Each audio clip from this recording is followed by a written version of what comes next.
Welcome back, everybody, to another episode of Agents of MACE. Today we're diving into episode 4 of the Marvel Disney Plus series, Miss Marvel. And boy, oh boy, was I not super impressed with this episode. I understood what was happening and that, they need to give us a little more story and kind of put all the characters in the right place. But for me, there were 2 exciting moments of this episode, and one of them was that we got a whole new series of end credits. And that was so, I don't know, that was kind of a bummer that was like one of the most exciting things for me. But anyway, first thoughts. I think we kind of talked about this early on, but a bit underwhelmed as well. But, this is, and again, I just finished watching this like a few minutes ago. So I do want to rewatch this one rather soon because this is just one of those episodes that is just layering the depth of this world. And this is a character I'm not super familiar with. So there's probably tons of Easter eggs I overlooked. I didn't even really catch that the credits were different. I was very intrigued with the music. I like the music in this episode. But yeah, I need to go back and rewatch the credits again for sure, because there's probably some clues in there that's going to lead up to the final 2 episodes. I was hoping so, but I think that it's just they mirrored the normal credits, Gotcha. But instead it's all set in Pakistan. Okay. That's like the big difference. Mm-hmm. How about you, Elisa? What? I do realize that this episode was a lot of like kind of scene setting for the last 2, which is fine because I was never bored watching it. We didn't have as many like I think bigger moments that we're used to from the last several that we've seen. But in the grand tradition of episode 4s of these Disney shows, it ends with kind of a what? Huh? Because we have... Well, we'll talk about it. We'll talk about what happens at the end of the episode later. But again, I thought this was perfectly fun. It was good. But that's me. I think that it was interesting in the fact that they introduced some new characters and we were in like a whole new place. Mm-hmm.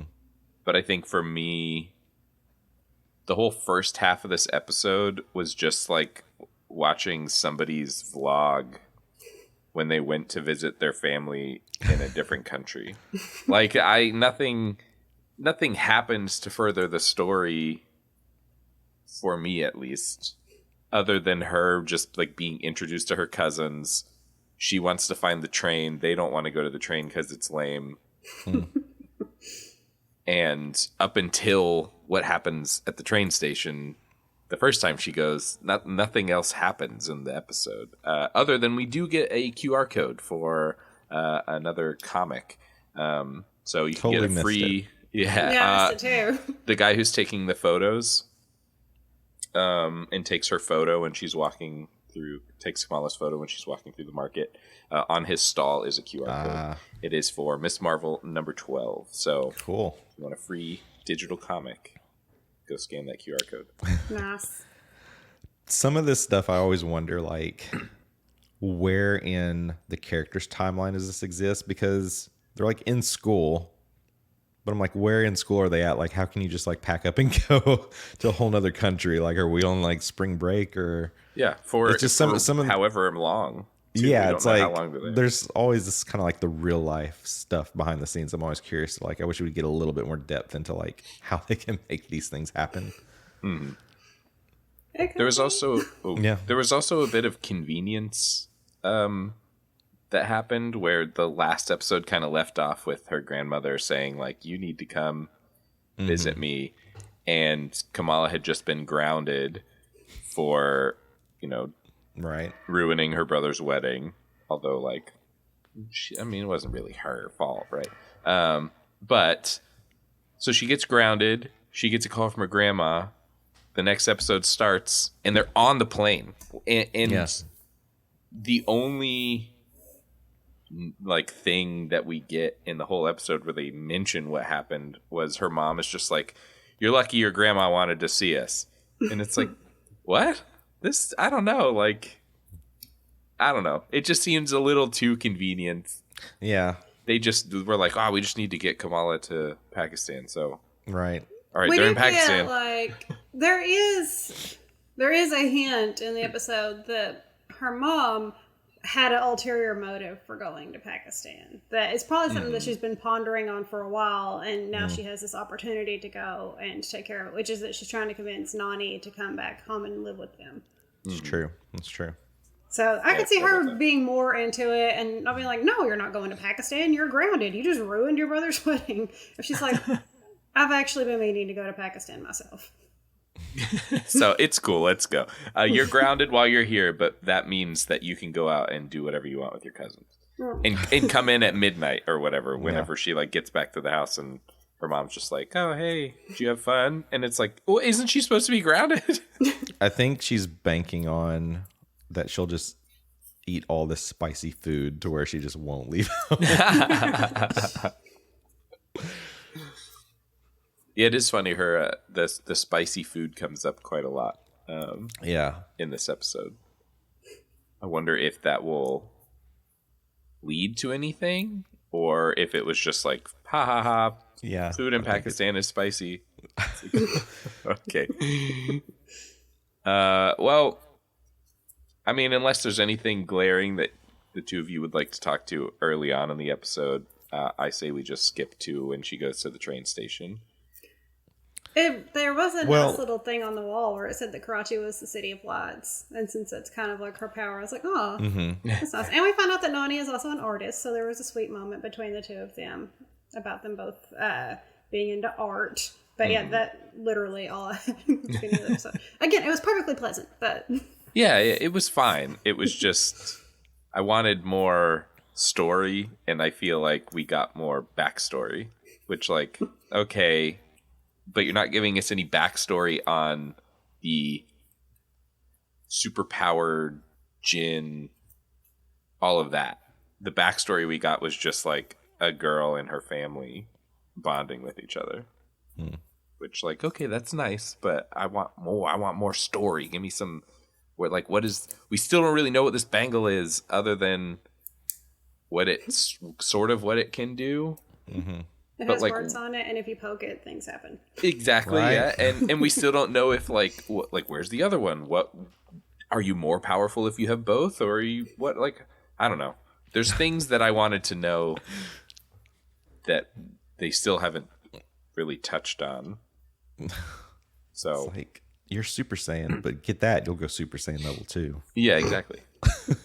Harold Trump Blue. I'm really intrigued by, like, the map, like, so this, these, we get introduced to the red daggers, so there's multiple. Is that like, I think in this it's supposed to be a like a group, sort of like I mean, not along the same lines, but sort of like the Hand, where it's like a underground group, but I think they're protectors of, from what I saw researching it, the red dagger is one person in the comics, but in this it seems to be,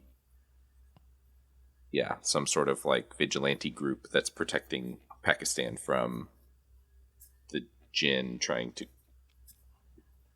destroy the world. The map was kind of cool, just kind of seeing this layover of like, here's our world, but there's this other dimension of the Jinn, and this is kind of what their world looks like. I'd like to see a little bit more of that. Some detail on. Before we get too far, there was one thing that happened while she was at the when she first meets the Red Dagger.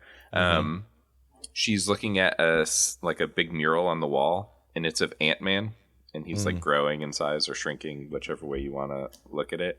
And there's like a cute little saying on the wall about like, you can start small, but that's fine. This is like the 5th thing that we've seen in this series regarding Ant-Man.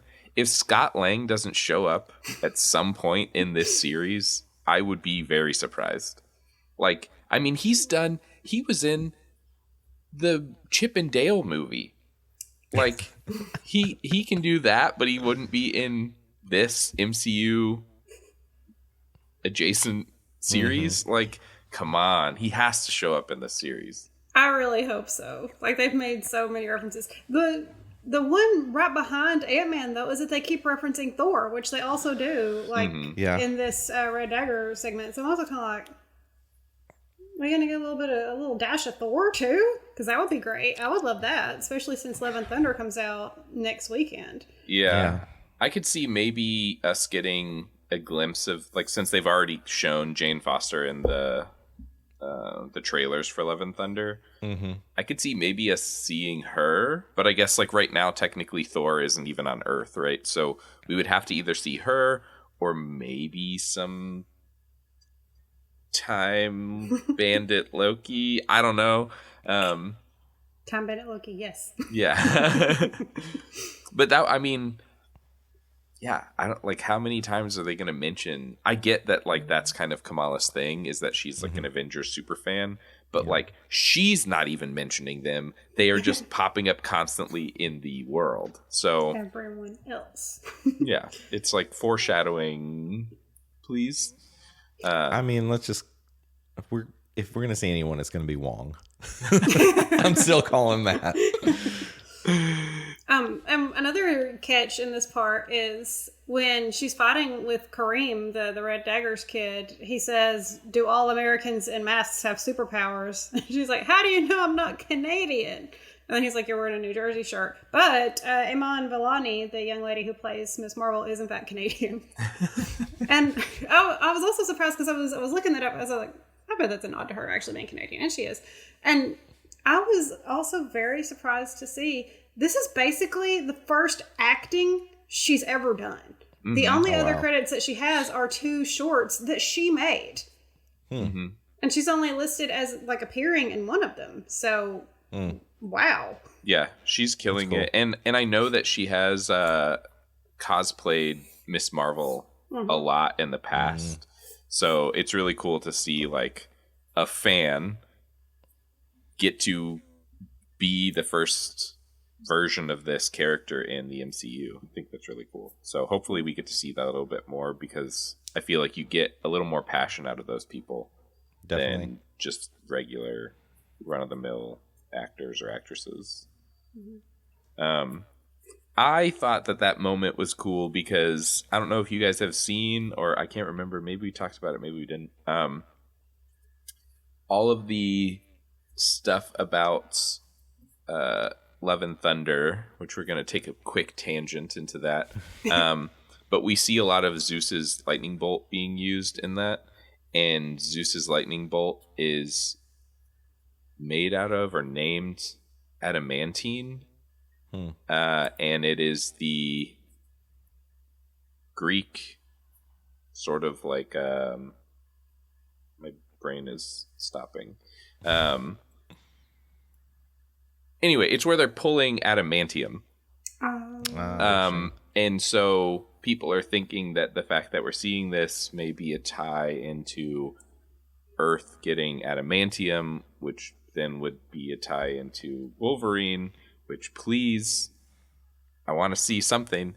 So when I've been like seeing that and reading that for the past 2 or 3 weeks now.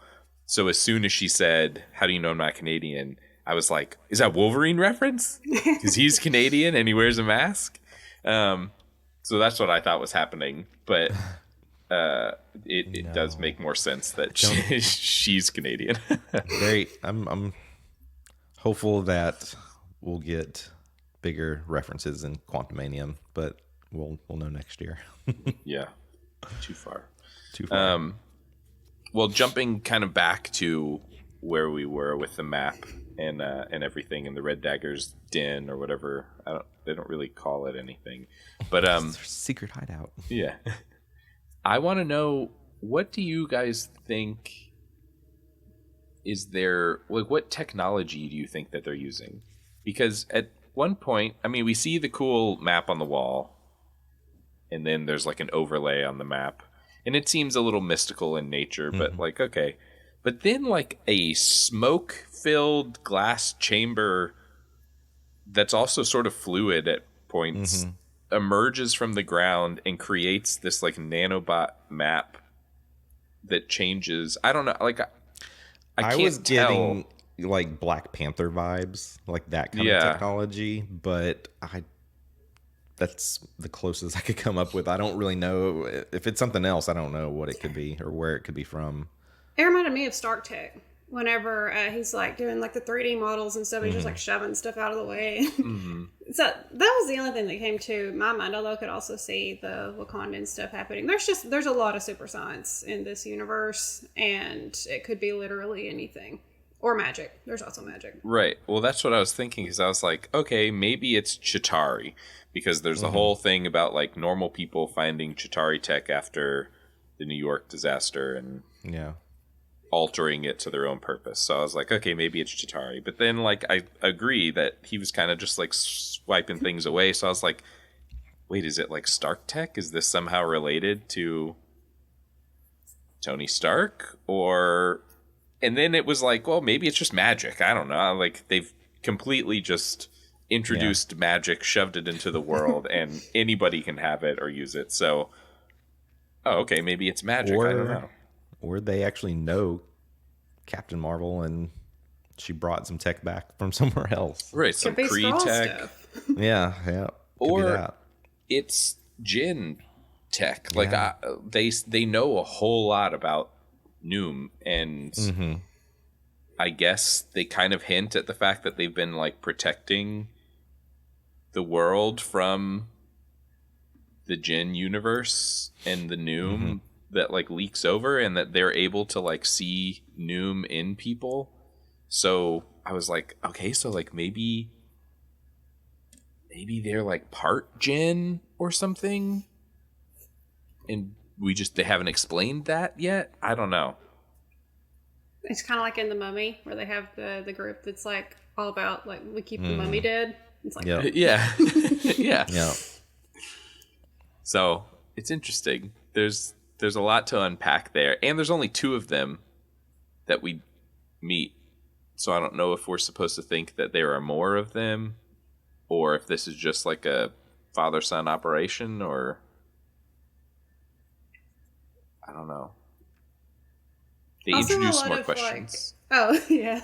I was just going to say it's like, there's a lot of like flirty energy between Kareem and Kamala, and this is like her 3rd love interest. And like, no complaints, like, girl, keep your options open, I guess, but it just seems like a lot for 6 episodes. Yeah. But again, no judgment. Go for it, girl. You can have your boy in Pakistan. You can have your boy in New Jersey. No one's here to judge. Well, the other big moment, I guess, that we can pull from this is they explain a little bit about how the dimension lines up, which I guess they do like solidify that it's a different dimension, not a different universe. And they mention that the Jinn's dimension is like parallel to ours. Yeah. So if there were ever an incursion or anything like that, one universe would take over, or one dimension would take over the other, which is kind of how they explain the universes in the Doctor Strange Multiverse of Madness. So I was like, okay, so are we interchanging the word dimension and universe? Or is a dimension a different thing than a universe? And also, how do realms fit into this? So now I feel like they've added like a whole nother layer that they can hide people. Yeah. I'm just thinking about Eric Selvig and the shoe inside the shoe. He's explaining it to everybody else. I'm like, oh yeah, it's a shoe inside of a shoe. Yeah. That's what this is. And I guess that leads up to, are we going to actually get to see the Jinn dimension? I would imagine. It's even if it's because like what's the point? Like, why is it just? It's kind of this weird thing of like, why do they want to go back there? Is there something there that they want to bring into the other, like the dimension we're seeing right now? Are they just trying to quote unquote get back home? Like, I don't know. I'm almost wondering if like maybe, because I agree, like their whole purpose is to get home. but they don't explain like why, or like why were they banished, or how did they end up here, or what, like why could they not get home earlier if they've been around for so long. So and if they when they get back, what does that mean for everyone? When according to the Red Daggers, it would mean the Jinn universe would overtake, or Jinn dimension would overtake our dimension, destroying it completely. But it's like, well, what's the purpose of that? Like, if you have powers here, but at home you're like everybody else and they banished you, why wouldn't you just stay here? Like, the only thing I could think is like maybe our dimension doesn't vibe with them, so like they're either losing their powers or it's somehow like killing them. Like maybe they age even slower in their dimension versus ours, so now they're aging faster. I don't know. Yeah. Again, it's just one of those things that like maybe will be explained. Hopefully not at like super length, but well, yeah. I mean, with 2 episodes left, could that mean that next episode we'll find the other bangle? They get it, cross over into their dimension. Kamala's got to follow them and stop it. And like the final is, I don't know, speculating here, but it could be cool. I mean, I'm interested to see it because according to the little like floaty map thing that we saw, it kind of looks like there aren't even buildings. It's just like blue nonsense landscape. So I'd be interested to see like, okay, is that what it actually is? Because if so, like even more, why are they trying to go back there? It doesn't look like there's anywhere to live. So I guess we'll find out, or hopefully we'll find out. Blue Nonsense Landscape would be a good band name. You can have that for free, listeners. Yeah.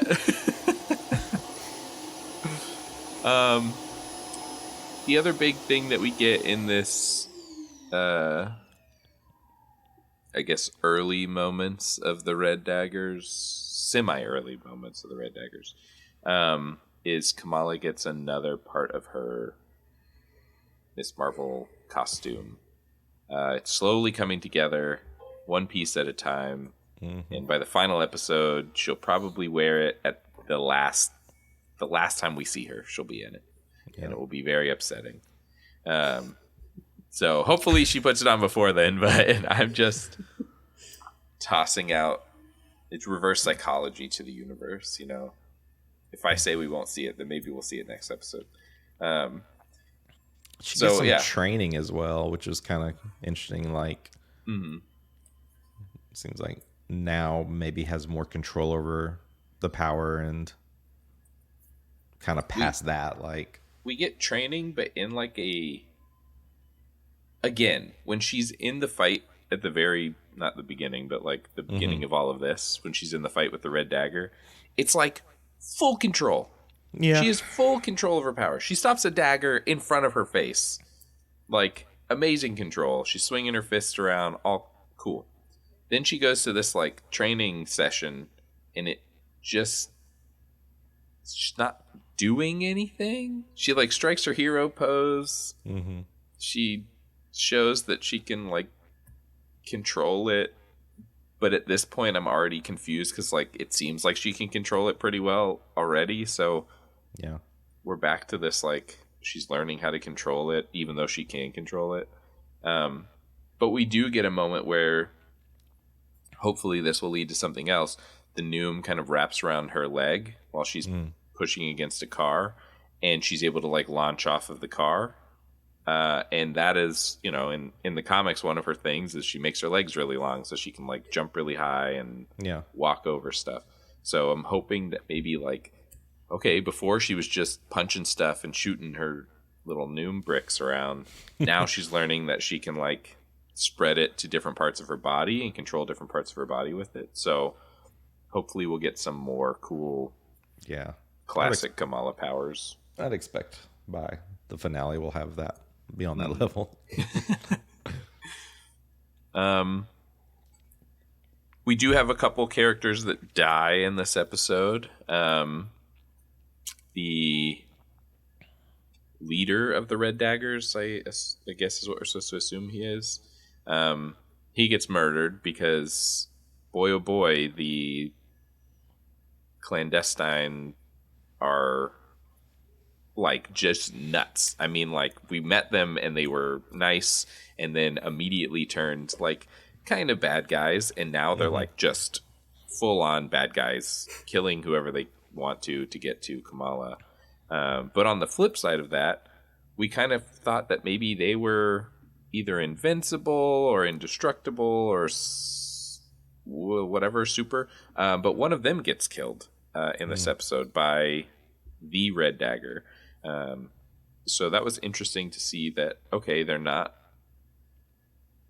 immune to everything. Maybe they're just strong, so like they can take a punch, but you stab them in the back with a couple daggers and that'll kill them. So I'm interested to see if they all make it to the end, or if the Red Dagger seems a little bit more like, I mean, we can see where they're like pulling stuff right from, like, the whole thing is DC and Marvel kind of pulls ideas from DC and turns it into something else. So this seems a little bit like Red Hoodie to me. Sort of a vigilante who's not afraid to just kill the villains. So I wonder if that will be something that is addressed, or if that's just their way of kind of lowering the numbers of the Jinn for the final fight, maybe. But there doesn't seem like Kamala maybe doesn't notice that happens or see that happens, but she doesn't seem to mind that he has killed somebody. So we'll see, I guess, how she handles that, if she handles that. But then we can get to the like big moment at the end of the episode where there's a fight that basically takes place for a solid 5 minutes, 6 minutes. It seems like longer, but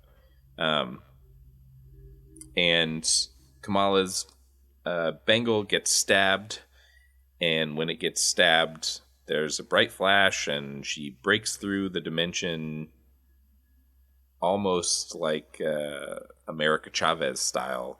Yeah. Just sort of like gets launched through this hole. I definitely thought this is where we were going to get to see the Jinn's dimension. Like, I thought that's where she was getting broken into.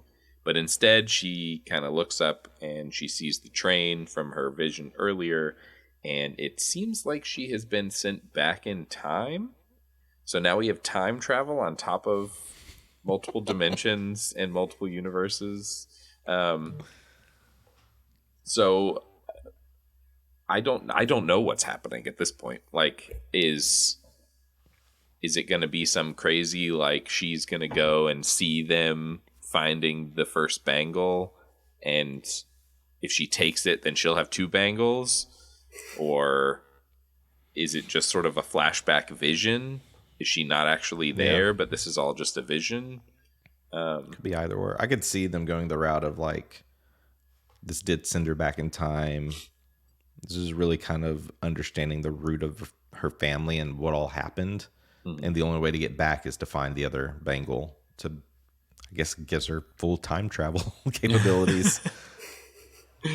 So do you think that if she's okay, so if she's there and she finds the bangle and she's able to send all the Jinn home to get them out of here in the past, then would we fast forward and she would have both bangles? Or would she have one bangle? We're getting into, like, Back to the Future, time travel.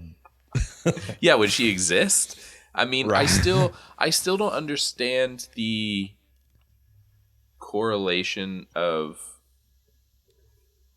the Jinn and Kamala's family.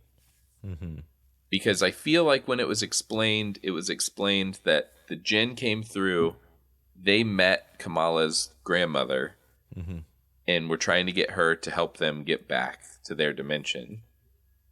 So is one of them Kamala's father? Or Kamala's grandfather? I think Aisha was one of them. And she wound up being like, okay, they're crazy. I'm not going to help them anymore. And so she left everybody who knew her so that they couldn't find her.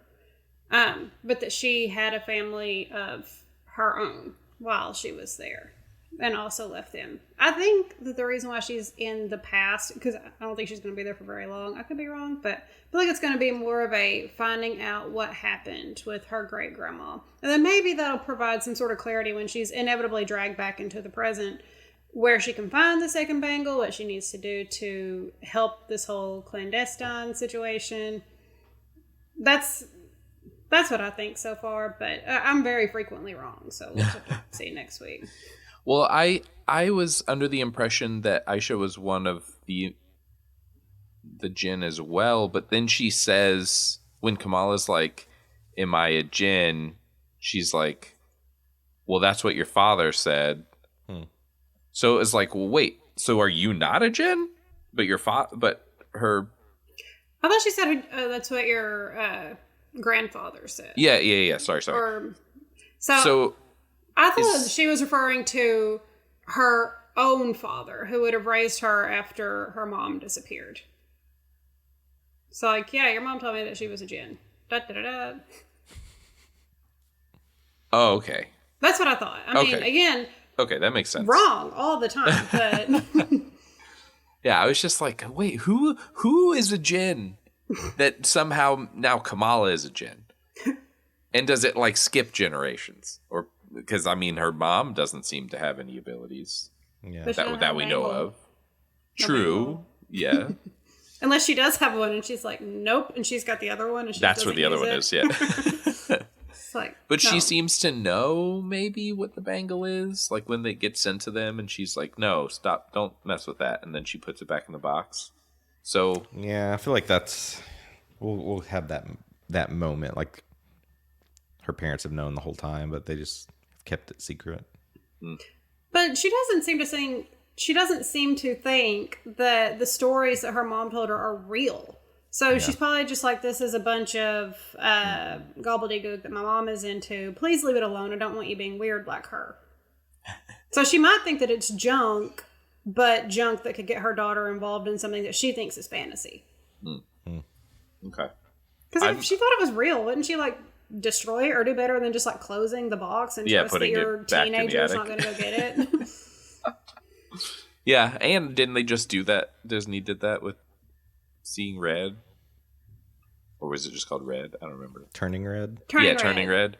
I mean, that whole movie is essentially the same storyline that the family knew that... And this episode is called Seeing Red. Yeah, so it's like... Yeah. Is that what's happening right now? Does her entire family know, except for her and her brother, I would assume? Or does Jinn power only pass down through the women in the family since they're not from the Noom dimension? I don't know. There's much like every single Marvel thing that's happening now, there's just more questions than there are answers. And hopefully they toss us some breadcrumbs in the next episode because we only have 2 left. So they got a lot to do in 2 episodes. Without it being like anticlimactic last episode. So guess you guys will just have to stick with us for 2 more weeks until we all can find out what's going to happen and how this will lead into either the next series or the next movie or where we think this is going as far as the MCU. I feel like that's the new big super question is like, how are these series going to affect the Marvel Universe since they're early on? I feel like they had more of an effect. Now the last couple seem kind of like by themselves. Yeah.